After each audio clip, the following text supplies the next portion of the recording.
ओम श्री गुरुदेव दत्त।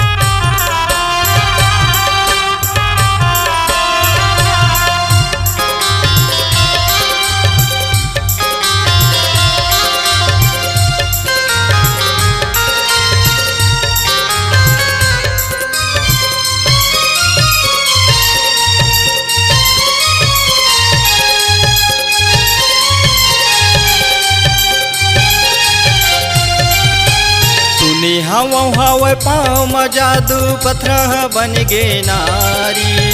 सुनी हवा पाँव में जादू पत्थर बन गे नारी। गंगा घाट तबे न कहूँ प्रभु दो वंदे न तोरे पाँवला। गंगा घाट तबे न कहूँ प्रभु दो वंदे न तोरे पाँवला।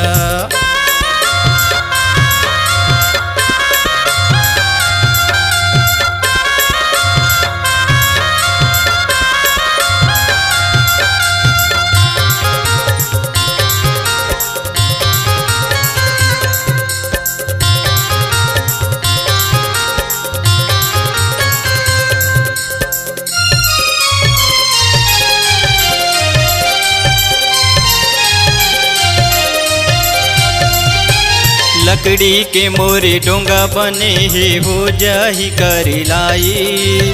परिवार पाले बरदू पैसा एकरे से होते कमाई।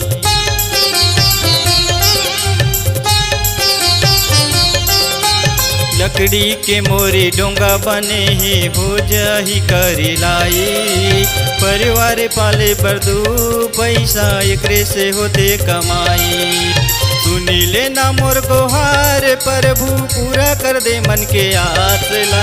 सुनी लेना मोर गोहार प्रभु पूरा कर दे मन के आसला। गंगा घाट तबे न कहूँ प्रभु दो वंदे न तोरे पाँवला। गंगा घाट तबे न कहूँ प्रभु दो वंदे न तोरे पाँवला।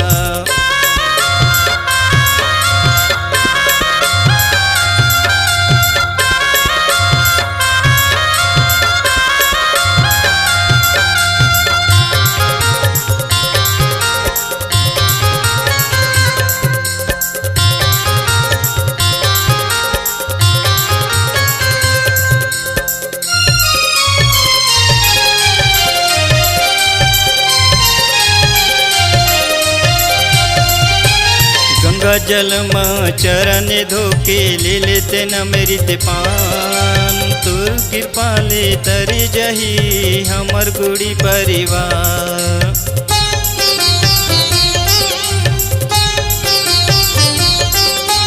गंगा जल में चरण धोके ले लेते न मेरी ते पान। तुर कृपा ले तरी जही हमर गुड़ी परिवार। सुनी हवा पाँव में जादू पत्थर बन गे नारी। सुनी हवा पाँव में जादू पत्थर बन गे नारी।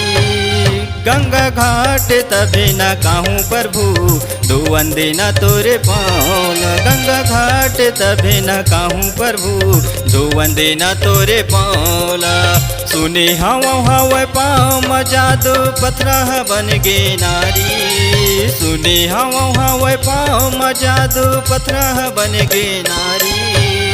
गंगा घाट तबे न कहूँ प्रभु दो वंदे न तोरे पाँवला। गंगा घाट तबे न कहूँ प्रभु दो वंदे न तोरे पाँवला। गंगा घाट तबे न कहूँ प्रभु दो वंदे न तोरे पाँवला। गंगा घाट तबे न कहूँ प्रभु दो वंदे न तोरे